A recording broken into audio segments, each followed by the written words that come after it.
everybody, I'm Kimberly Turner from cookingwithkimberly.com, and today I'm going to show you how to make a fantastic Piri Piri ginger coconut chicken soup. Let me show you how.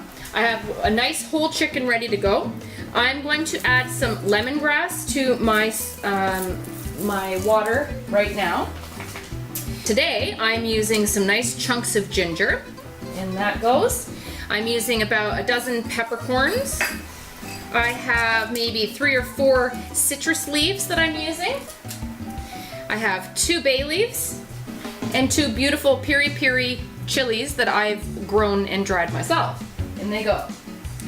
Now I'm going to add my chicken to the pot, whole, just like that. And you want to make sure that it's covered with water. So I'm going to add a little bit more water to my pot, make sure it's big enough. A little bit more water to my pot to just barely cover up that chicken. Now to this broth, I'm also going to add 2 carrots. Now you can use whatever you like, again, but I'm just going to add this in the broth. This is not actually going to go in the soup, so I'm going to fish this out later when the chicken is done. But in it goes for some extra savory flavor in the broth. Let's cover this chicken. Now, I thought I had some fresh celery, but I also keep things dried just for, emergency purposes, and also we grow a lot of things in the summer and then you don't know what to do with it, you need to store it. So I have a lot of dried celery that's going in for some extra savory flavor as well. If you want to add onions to this broth, feel free. If you want to add some garlic to this broth, feel free. Not everyone in my household likes onion and garlic, so I'm not adding that tonight, although it's a wonderful addition. And since we're going Thai style, if you wanted to add a nice bouquet garni of cilantro, feel free to do so. That would be absolutely perfect here. I'm also going to add some salt, maybe at least a teaspoon's worth right now. You don't want to oversalt because you can't take it back out, but you can keep adding small additions of salt. I'm also adding maybe 2 tablespoons of soy sauce. So what we need to do here is bring this pot of chicken with all the beautiful herbs and flavors and the water up to a boil. Then we're going to turn it down to just a nice simmer, just barely bubbling. That's how you're going to poach it nicely. If you overboil it, it has a tendency to just kind of all fall apart and you just kind of lose the essence of poaching. So we're going to poach the chicken in this way, bring it up to that boil, as quickly as you can, and then let that go. This chicken will probably take, 40 minutes to an hour to fully cook through. Alright, this pot just came to a rolling boil. I'm turning it down to a simmer and let that go 45 minutes to an hour. You want to make sure that the chicken is nice and loose and cooked all the way through to the center. Now it will depend on how big your chicken is and if you put it in frozen, right? This was a defrosted chicken, so hey, you're just going to have to wing it and be able to tell if it's cooked all the way through the center. Alright, so I've let this chicken go for an hour and 15 minutes. And I'm just going to take the chicken out now because it is done poaching. I did flip it over halfway through just to make sure that all sides were getting cooked properly. And I'm going to ever so gently try and swim them around this way. So try to get your tongs right through the center of the bird. I want to take this out because I don't want it all bony in there. I want this to cool off a little bit so I can actually handle it and break the meat off as I see fit. Now, poached chicken is wonderful. You can use it for any kind of chicken salad, or you can put it on pizza, or you can make sandwiches from it. You can put it in pasta. You can it's a good way to cook your chicken and keep it for the week in the refrigerator so that you already have some nice cooked chicken ready to go. Also, you can add it back to the soup, and it's going back into the soup tonight. So let me just flip this guy over. So here's our gorgeously poached chicken. It's ready to go. What I'm gonna do is take that skin off. It's probably not that appealing to everybody, that skin now at this point. It's not roasted and crispy. So I take it off. Sometimes I save it for the next soup in the freezer in a Ziploc bag and ready to go for the next time I make a stock or a broth. But in the meantime, this has to cool down because it's just entirely too hot to touch. But you have a gorgeous, fully cooked, very tender chicken. You can see that all the joints are very, very loose. There's no pink liquid coming out. You want to make sure that there's no blood running through, okay? So all is well. This stock is amazing.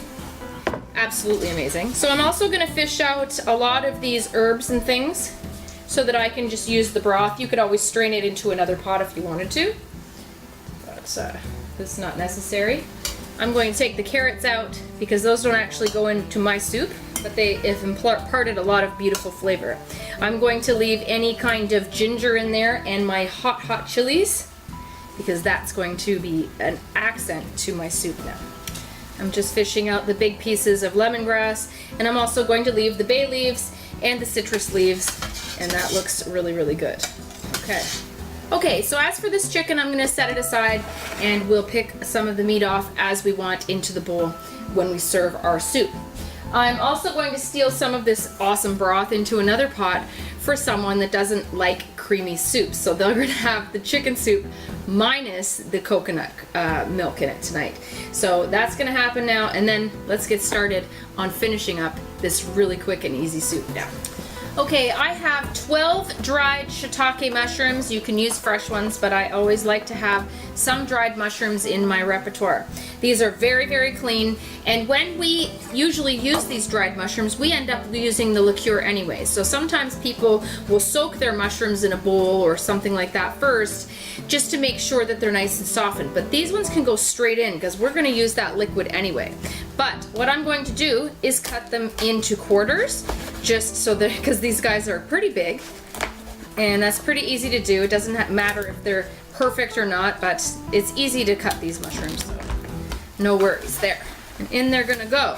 These won't take too long to rehydrate, maybe only about 10 minutes really. So I try and stick with the Asian mushrooms just because this is kind of an Asian soup. So in these guys go. Now I've got some limes. One whole lime is going to go into the soup, and then I'm going to serve lime slices with each bowl. I also have a nice big chunk of ginger that I grated just coarsely. In that's going to go. Let's beef up these spices again. I'm going to add a couple more citrus leaves, and we're going to taste, test, and adjust the seasonings in a moment. So I'm pretty sure I'm going to have to put a little bit more salt in, so I'm going to add a little bit of soy sauce instead. Couple teaspoons. All right, I've washed and rolled a nice fresh lime. I'm going to quickly zest this lime because the zest has tons of flavor and oils in there. Okay, this soup is nearly done. As soon as you're at this point, you want to turn the soup off before you start adding these ingredients because they don't need to cook through. My mushrooms are already done. Everything in there is happy. Okay. You don't have to add the zest if you don't want to, but hey. Also, I suggest using the fresh ginger and fresh lime. Don't use the stuff, the dried ginger, and don't use lime juice that you buy at the store in a bottle, okay? The fresh stuff, there's no comparison. Also, you can have some fresh cilantro, and if you don't have cilantro, you can use fresh parsley on hand to garnish the bowl if you want to. Oh, that fragrance of this lime. So amazing. My chicken is cool enough to touch. I can just grab what I want and put it in each bowl. That's how we do it. You could always add it back to the pot if you wanted to. No problem. Let's finish this up. Pot's off. Zest in. I hate to waste that awesome lime flavor. Slice your lime in half and we're gonna juice it into the soup. You could always add more. But if your limes are a little bit dry, then add another one. Or if they're small. I've also got some rice made and ready to go. Cut up some lime wedges to serve with each bowl of soup. So make sure you've done a taste test and adjusted your seasonings. For instance, how salty it is. I've added a little bit more soy sauce even. I added probably an extra tablespoon or so to the mixture. It just depends on what you did from the beginning when you started making that broth. Now, you don't have to make your own broth. You don't have to poach your own chicken. You could always use just a store-bought chicken broth. That's just fine. And it works very, very well just the same. In goes 1 can of coconut milk. You could also use coconut cream if you wanted to.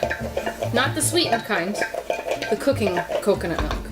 Stir that through with an additional 1/2 cup of heavy cream. And this soup is done like dinner. If you want to do another taste test, feel free and adjust the seasonings. Or you can just allow people to add their own soy sauce or salt or pepper or sriracha to their bowl. And I'm probably going to add a little bit more spice to mine, and Mom will probably add a little bit more soy to hers. Now you don't have to serve this with rice. You could also serve this with noodles if you really wanted to. But I'm going to add a little bit of a base of rice tonight. Beautiful basmati rice.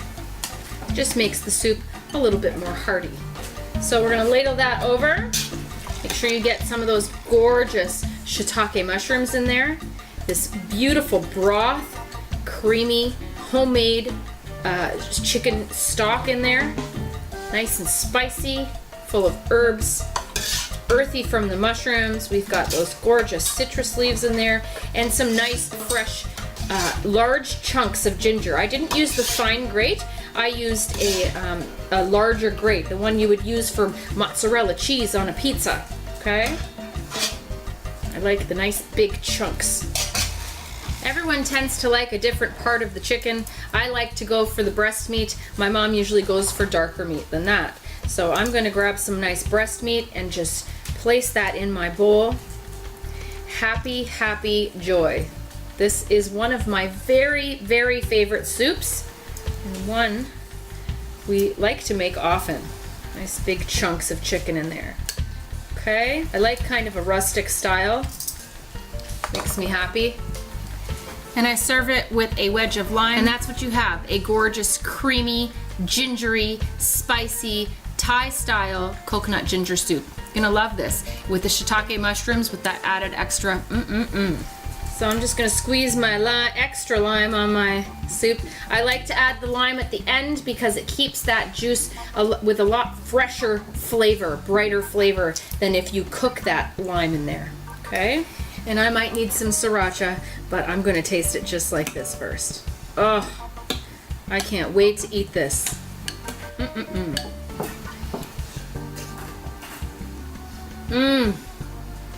Oh. Is that ever delicious? It's spicy, not just from the spicy Piri Piri chilies we put in there, but it's also spicy from that nice, almost crunchy ginger that's still in there. Oh, it's absolutely wonderful. I will add just a little bit of sriracha just to make myself happy. I like things nice and spicy. Oh yeah. The chicken, that poached chicken, is so moist and tender. Unbelievable. The lime just brightens everything up, and that rice is nice in there, especially with a nice creamy soup. Gorgeous. So flavorful. I can't wait to serve, Mom. You must be ready to eat, Mom. Hearing me in here umming and ahhing. It smells so good.